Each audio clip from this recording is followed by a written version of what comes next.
وما أرسلناك إلا رحمة للعالمين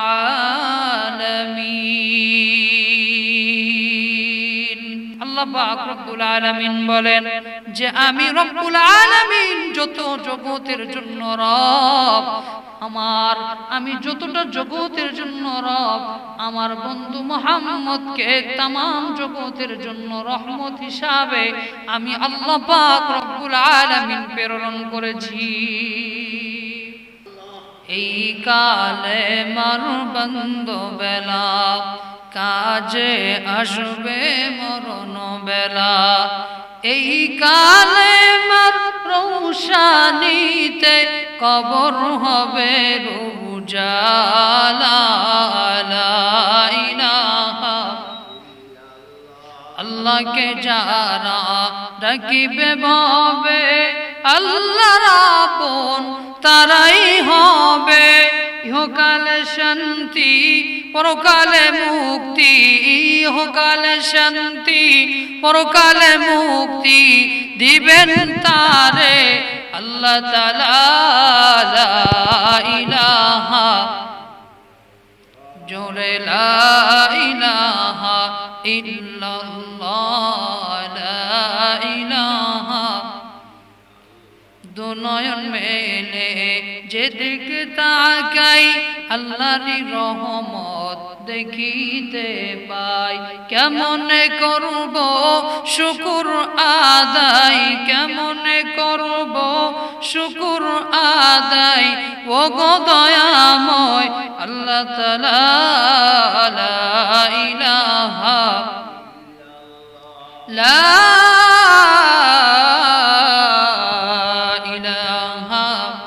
ইল্লাল্লাহু মুহাম্মাদুর রাসূলুল্লাহ। সকলে বলি সাল্লাল্লাহু আলাইহি ওয়াসাল্লাম।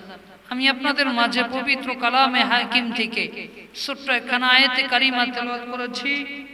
বিশ্ব নবী জনাবে মুহাম্মাদুর রাসূলুল্লাহ সাল্লাল্লাহু আলাইহি ওয়াসাল্লামের অসংখ্য অগণিত হাদিসে মুবারক থেকে ছোট্ট একখানা হাদিসের টুকরা আমি আপনাদের মাঝে পেশ করেছি।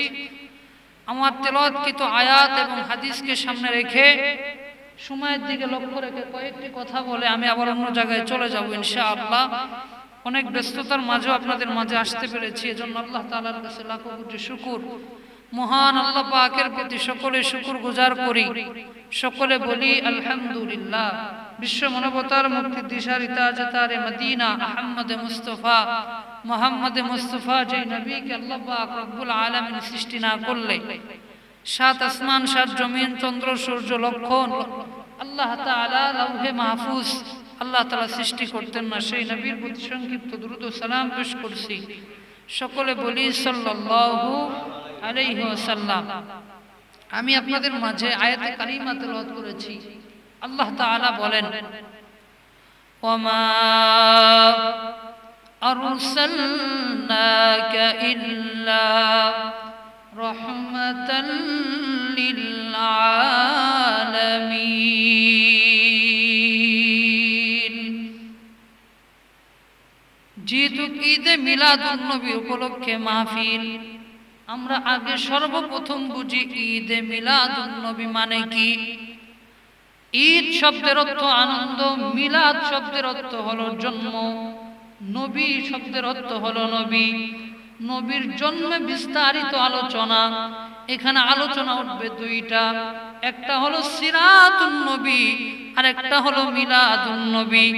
মিলাদুন নবী হলো নবীজির জন্ম বিস্তারিত আলোচনা, আর সিরাতুন নবী হলো আমার নবী পৃথিবীর জমিনে আসার পরে 63 বছর জিন্দেগির হায়াতের বয়সের ভিতরে নবী কি করেছেন, কি রেখে গেছেন, এটাই হলো সিরাতুন নবী সাল্লাল্লাহু আলাইহি ওয়াসাল্লাম। আল্লাহ পাক রব্বুল আলামিন বলেন ওয়ামা আরসালনাকা ইল্লা রাহমাতাল লিল আলামিন। আল্লাহ পাক রব্বুল আলামিন বলেন যে আমি রব্বুল আলামিন যত জগতের জন্য রব, আমি যতটা জগতের জন্য রব, আমার বন্ধু মুহাম্মদকে तमाम জগতের জন্য রহমত হিসাবে আমি আল্লাহ পাক রব্বুল আলামিন প্রেরণ করেছি। সম্মানিত ভাইরা আমার, আল্লাহ পাক রব্বুল আলামিন নবীকে কিরকম রহমত হিসাবে পৃথিবীর জমিনে প্রেরণ করেছে। আল্লাহ রব্বুল আলামিন বলেন, যেদিন আমার নবী, আপনার নবী মুহাম্মদুর রাসূলুল্লাহ মা আমিনার গর্ভের মধ্যে যেদিন আসলেন আব্দুল্লাহর রেহেম থেকে, যখন মা আমিনার রেহেমের মধ্যে আসলেন, মা আমিনার রেহেমের মধ্যে যেদিন আব্দুল্লাহর রেহেম থেকে, আব্দুল্লাহর প্রেশান থেকে মা আমিনার রেহেমের মধ্যে যেদিন আমার নবী রহমাতুল লিল আলামিন আসছেন, মা আমিনা বলেন যে অন্যান্য গর্ভবতী মহিলার পেটের মধ্যে যখন সন্তান থাকে, এক প্লেট খানা নিয়ে ঠিক মতো খাইতে পারে না। আমার মাইকের আওয়াজ যত দূর পর্যন্ত যাচ্ছে, মা বোনেরা আমার খুবই মনোযোগ সহকারে কথাগুলো বুঝবেন। যখন একটা মায়ের পেটের মধ্যে সন্তান থাকে, ওই সন্তানটা খানা ঠিক মতো মা খানা খাইতে পারে না। ভাতের প্লেটটা যখন সামনে নিয়ে বসে, সন্তান যখন একটা লাথি মারে, মায়ের ব্যথা শুরু হয়ে যায়, খানা ঠিক মতো খাইতে পারে না, খানার জায়গায় খানা রাইখা মা কষ্ট করে ব্যথাটাকে চেপে রাখে, কাউকে বলে না। কিন্তু আম্মা জান আমিনা বলেন, আমার নবী রহমাতুল লিল আলামিন আমার পেটের মধ্যে আসছে, আমি আমিনা বিন্দু পরিমাণ টের পাই না। সাধারণত মহিলাদের পেটের মধ্যে যখন সন্তান গর্ভের মধ্যে আসে, তাদের পেটের আকৃতিটা কিন্তু বড় হয়ে যায়, বোঝা যায় ওই মহিলা প্রেগনেন্ট, মহিলার পেটের মধ্যে সন্তান আছে। আম্মা জান আমিনা বলেন, কিতাবের মধ্যে, সিরাতের কিতাবের মধ্যে, কিতাবের হাওলাদার লেখেন, কিতাবের মুসান্নিফ লেখেন, যখন আম্মা জান আমিনার পেটের মধ্যে সন্তান আসছে, আমিনা বলেন আমার পেট যেরকম ছিল ওই রকমই ছিল, কিন্তু পেট এক বিন্দু পরিমাণ বড় হয় নাই। আমার কেউ বলতে পারবে না আমার পেটের মধ্যে সন্তান ছিল। অথচ আমিনার বয়স ছিল 7 বছর। 7 বছর বয়সে আমিনা গর্ভবতী হয়েছে। আমিনা ডাক দিয়া বলেন, যেদিন আমার গর্ভের মধ্যে প্রসব বেদনা ওঠে নাই, যেদিন মুহাম্মদুর রাসূলুল্লাহ পৃথিবীর জমিনে আগমন করবেন, ওই দিন আমার বিন্দু পরিমাণ ব্যথা অনুভব করতে পারি নাই, ব্যথা ওঠে নাই। আমার নবী রহমাতুল লিল আলামিন বিনা ব্যথায় দুনিয়ার জমিনে আগমন করেছেন। জুড়ে বলেন না সুবহানাল্লাহ। কেমন রহমাতুল লিন নবী আমার। আল্লাহ রাব্বুল আলামিন বলেন, আল্লাহর নবী রহমাতুল লিল আলামিন নবী পৃথিবীর জমিনে আসছেন।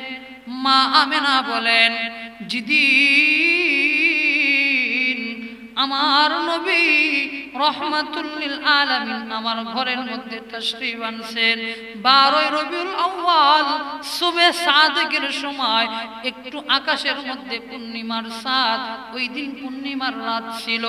ওই দিন নবীজির ঘরে, নবীজির আম্মার ঘর থেকে নবীজির আম্মা বলেন, আমি বিছানার মধ্যে শুয়ে আছি, আমি ওই যে টিনের ফাঁক দিয়া দেখতেছি আকাশের চাঁদ এত সুন্দর দেখা যায়। আমার নবী রহমাতুল লিল আলামিন যখন আমার পেট থেকে প্রসব বেদনা করার পরে যখন দুনিয়ার মধ্যে আগমন করেছে, আমার নবীজির আম্মা জান বলেন, ওই ঘরটা অন্ধকার, ঘরটা আলোকিত হয়ে গেছে। আমার আপনার নবী কিরকম রহমাতুল লিল আলামিন নবী। আমার নবী আপনার নবীকে, আল্লাহর নবী সাল্লাল্লাহু আলাইহি ওয়াসাল্লামকে ওই সময় মক্কার মধ্যে সন্তান বিক্রি করা হইতো, সন্তানগুলোকে বিক্রি করা হইতো। সমস্ত ধনাঢ্য ব্যক্তিদের সন্তানগুলোকে মক্কার বাজারের মধ্যে নিয়ে যাওয়া হয়েছে। মক্কার বাজারের মধ্যে নিয়ে যাওয়ার পরে রহমাতুল লিল আলামিন নবী উনাকে উনি আসছেন আমেনা নিয়ে আইসা দাঁড়ায় আছেন। সকল ধনাঢ্য ব্যক্তিরা যখন সন্তানদেরকে নিয়ে আসছে, অনেক সন্তানগুলোর সাথে অনেক ধন দৌলত নিয়ে দাঁড়ায় আছে, সন্তানগুলো কয়েকদিনের খাবার সহ দেওয়া হবে। এরকম করে দাঁড়ায় থাকার পরে সমস্ত ধনী ব্যক্তিগুলো তাদের ঘোড়াগুলো নিয়ে নিয়ে সন্তান কেনার জন্য যায়। কিছু সংখ্যক মহিলার দেখবেন আটপুরা বান্দি, তাদের সন্তান হয় না, তাদের মনের মধ্যে একটা আলাদা কষ্ট, তাদের মনের মধ্যে একটা আক্ষেপ যে আল্লাহ আমাকে একটা সন্তান দেয় নাই। ওই আরবের মহিলা, অনেকের ধনাত্ম ব্যক্তি, টাকা পয়সা অনেক, কিন্তু সন্তান নাই। তারা সন্তান, অন্যান্য মানুষের সন্তানগুলো পোষানি নিত, কিনে নিত, ক্রয় করে নিত। তো ওই রকম প্রত্যেকটা মহিলারা উট নিয়ে চলে যাচ্ছেন। আরবের ভিতরে বালুর মধ্যে দিয়ে যখন উটগুলো যায়, এমন তো পর্যায়ে হালিমাতুস সাদিয়া একটা উট নিয়েছে। মুসলমান খুবই মনোযোগ দিয়ে আলোচনাটা বুঝবেন। হালিমাতুস সাদিয়া উটের মধ্যে উঠেছে, কিতাবের মধ্যে আসছে সমস্ত মানুষের উটগুলো, অন্যান্য মহিলার উটগুলো একটু তেজি ছিল, শক্তিশালী ছিল, ওই উটগুলো আগে চলে গিয়েছে। কিন্তু হালিমাতুস সাদিয়া যেই উটটা নিয়ে যায়, ওই উটটা দুর্বল, হাঁটতে পারে না। হালিমাতুস সাদিয়া উঠে আস্তে আস্তে উটটা নিয়ে যাচ্ছে। সমস্ত মহিলাগুলো হাসাহাসি করতেছে, বলতেছে হালিমা রে, এমন একটা উট নিয়েছে যেই উটটা ঠিক মতো চলতে পারে না। আমরা তো সমস্ত সুন্দর সুন্দর বাচ্চাগুলো ক্রয় করে নিয়ে বাসায় চলে আসব, তুমি তো বাচ্চাই পাইবা না। এমন তো পর্যায়ে হালিমাতুস সাদিয়া একা একা যাচ্ছে আস্তে আস্তে করে। যাওয়ার পরে সমস্ত মহিলারা ভালো ভালো ধনাত্ম ব্যক্তিদের সন্তানগুলো নিয়েছে, সন্তানের সাথে কোনো খাবার টাকা পয়সা দিয়েছে কয়েকদিনের খাবার চালানোর জন্য। কিন্তু রহমাতুল লিল আলামিন আব্দুল মুত্তালিবের তত টাকা ছিল না, ধন দৌলত ছিল না। সামান্য কিছু করি নিয়া আব্দুল্লাহর বেটা মুহাম্মদকে নিয়ে দাঁড়ায় আছে। সমস্ত মহিলারা উট নিয়া, ঘোড়া নিয়ে যখন ওই সন্তানগুলোকে নিয়ে আসছে, আমেনার ঘোড়াটা যখন একটু আস্তে করে যায়, হালিমাতুস সাদিয়া যা দেখে একটা সন্তান মদিনার বাজারে নিয়ে দাঁড়ায় আছে। সন্তানটা এত সুন্দর দেখা যায়, এরকম চেহারার সন্তান আর দেখা যায় না। সন্তানটাকে নিয়েছে, নেওয়ার পরে যখন আব্দুল্লাহর বেটা মুহাম্মদকে নেওয়ার পরে, আর হালিমাতুস সাদিয়া ডাক দিয়া বলেন, আমি যখন ওই মুহাম্মদ সাল্লাল্লাহু আলাইহি ওয়াসাল্লামকে টাকে, ছোট্ট সন্তানটাকে যখন আমার ঘোড়ার মধ্যে তুললাম, যেই ঘোড়া উঠতে পারে না, চলতে পারে না, জুড়ে দৌড়াইতে পারে না, সাথে সাথে দুর্বল ঘোড়াটা একটা দৌড় মাইরা কাবা শরীফের সামনে দৌড় দিয়েছে। কাবা শরীফের সামনে দৌড় দিয়া ওখানে উট আল্লাহর কদমে পড়ে গেছে, সেজদার মধ্যে পড়ে গেছে। সেজদার মধ্যে পড়ে যায় আল্লাহর কাছে দোয়া করেছে, আল্লাহ আজকে আমার শরীরের মধ্যে দুনিয়ার অন্য কেউ উঠবে না গো। হালিমাতুস সাদিয়া এখনো মুহাম্মদ সাল্লাল্লাহু আলাইহি ওয়াসাল্লামকে চিনতে পারে নাই, কিন্তু আমি তো চিনতে পারছি, আপনার তো একজন আমি পশু। আল্লাহ, আমি আপনার কাছে লাখো কোটি শুকর। এই কথা বলে আল্লাহর ওই কাবা শরীফের সামনে থেকে উট এবার চলে আসছেন। এবার ঘোড়া যখন চলে আসছেন, হালিমাতুস সাদিয়া নবী মুহাম্মদুর রাসূলুল্লাহকে নিয়ে উটের মধ্যে উঠছেন। উট এবার দুর্বল, উটটা এক পর্যায়ে দেখা গেল অন্যান্য ঘোড়াগুলিকে আগে পিছনে ফালায়া হালিমাতুস সাদিয়ার বাড়িতে আগে চলে যায়। হালিমাতুস সাদিয়া চিন্তিত হয়ে গেলেন, এ কেমন কথা, যেই উট, যেই ঘোড়া আগে চলতে পারে না, উঠতে পারে না, এই ঘোড়া কিভাবে এই ছোট্ট সন্তানটাকে নেওয়ার পরে আগে চলে যায়? নবী মুহাম্মদুর রাসূলুল্লাহ বলেন, আল্লাহ রাব্বুল আলামিন বলেন যে ওই উটের মধ্যে, ওই ঘোড়ার মধ্যে তো অন্য কেউ উঠে নাই, আখির জামানার পয়গম্বর নবী মুহাম্মদুর রাসূলুল্লাহ উঠেছে। শুধু হালিমাতুস সাদিয়া এতটুকু বলে নাই, হালিমাতুস সাদিয়া বলেন, যেদিন মুহাম্মদুর রাসূলুল্লাহকে আমার বাড়ির মধ্যে নিয়ে গেলাম, আমার বাড়ির পিছনে একটা মরা খেজুর গাছ ছিল। আল্লাহর নবীর বদৌলতে মরা খেজুর গাছটা একদিনের মধ্যেই আল্লাহ সুবহানাহু ওয়া তাআলা মরা খেজুর গাছটার মধ্যে পাতা দিয়েছেন, খেজুর দিয়েছেন। আমি তাকায় দেখে আমি হালিমাতুস সাদিয়া অবাক হয়ে গিয়েছি। আল্লাহর নবী কিরকম বরকতওয়ালা নবী ছিল। আল্লাহর নবী বলেন, আল্লাহর নবী হালিমাতুস সাদিয়া বলেন, যেদিন আমার নবী রাহমাতুল লিল আলামিনকে নিয়ে গেলাম, আমার দুইটা স্তন, আমার একটা সন্তান ছিল, আর একটা সন্তান হলো নবী মুহাম্মদ, পালা পুষানি মুহাম্মদ। আমার দুধ স্থানের মধ্যে একটা স্তনের মধ্যে নবী মুহাম্মদ দুধ খান, আর একটা স্তনের মধ্যে আমি কোনোদিন লাগাইয়া আমি নবী মুহাম্মদকে দুধ পান করাইতে পারি নাই। কেন নবী মুহাম্মদ একটা স্তন থেকে দুধ পান করলো, বাকি আরেকটা স্তন থেকে দুধ পান করে না? কারণ আমার নবী এটার মাধ্যমে বুঝা দিয়ে গেছে আমার নবী ইনসাফওয়ালা নবী, আমার নবী হলেন ইনসাফ কায়েম করনেওয়ালা নবী। কারণ নবী একটা দুধ পান করেছে, বাকি দুধটা দুধ ভাইয়ের জন্য রেখে দিয়েছে। এজন্য আল্লাহ নবী রাহমাতুল লিল আলামিন কিরকম বরকতপূর্ণ নবী ছিল। আমার নবী যেই রাস্তা দিয়ে হাঁটতেন, আল্লাহ নবীকে রাস্তার দুই সাইডের গাছগুলো আল্লাহ নবীকে সালাম দিতেন। শুধু কি সালাম দিতেন না, আল্লাহ নবীকে মুহাম্মদুর রাসূলুল্লাহকে রাস্তার দুই পাশের গাছগুলো সালাম দিত। এজন্য মহান আল্লাহ পাক রব্বুল আলামিন নবী মুহাম্মদুর রাসূলুল্লাহকে পাঠাইছেন, রহমত হিসাবে পৃথিবীর জমিনে প্রেরণ করছেন। এজন্য এই রহমাতুল লিল আলামিনের নবী হতে পেরে আমরা খুশি না বেজার? জোরে বলেন, খুশি না বেজার? আল্লাহ রাব্বুল আলামিন সকলকেই নবী মুহাম্মদুর রাসূলুল্লাহর সুন্নাত অনুযায়ী চলার তৌফিক আল্লাহ আমাদেরকে দান করুক, বলেন আমিন। সকলে আল্লাহ তাআলা এই আলোচনার সকলকেই আমল করে চলার তৌফিক আল্লাহ দান করুক, বলেন আমিন। ওয়া আখিরু দাওয়ানা আনিল হামদুলিল্লাহি রাব্বিল আলামিন। আসসালামু আলাইকুম ওয়া রাহমাতুল্লাহি ওয়া বারাকাতুহু।